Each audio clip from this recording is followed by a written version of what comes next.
Hi guys, welcome to the vlog. Once again, advice for days is kulam o yung mga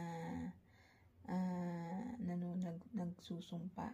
Yan po ay makalaking kasalanan sa mata ng ating Diyos Ama. Yung isa kang taong mangungulam ng kukulam o nagawa ng masasama sa kapwa-tao mo. Alam niyo po ba yung pagkukulam? Paggawa yan ng masama sa kapwa nila, pananakit sa kapwa nila.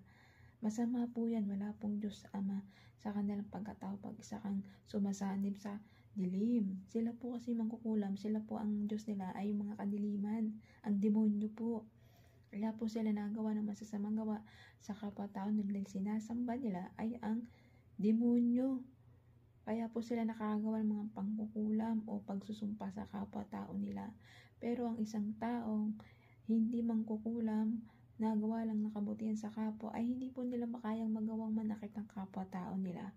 Pero ang mga taong mangkukulam na yan, ay binibenta nila yung kaluluwa nila sa demonyo, ay tsak na tsak, certified, nandun ka na sa impyerno, sa Hades, sa apoy na hindi namamatay, sa uod na hindi namamatay.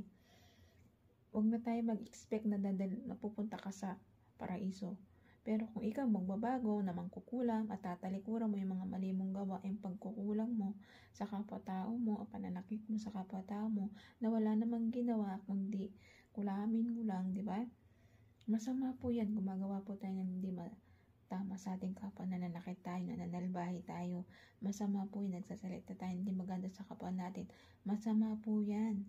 Magbago na po tayo, talikuran na po natin yung mga mali nating gawa na kinagisnan o minana natin sa mga ating kanununuan, yung pagkukulam na yan. Hindi po karapat-dapat yan. Talikuran nyo na yan, ibaon nyo na yan sa lupa nang walang makakakita yung mga gamit ninyo na yan sa pangkukulam ninyo. Bumalik loob na po tayo sa ating Diyos Ama. Inihikayat kita kung isa kang ganyang tao. Huwag ka na pong bumalik sa ganyang maling gawang nakagawian mo. May pag-asa ka pang baguhin ng ating Diyos Ama. Magsisi ka lang at talikuran lahat ng mga mali mong gawa para sa kapwa-tao mo. Magsisi ka ng buong puso't kaluluwa mo. Magbalik loob ka po sa ating Diyos Amang nasa langit na buhay.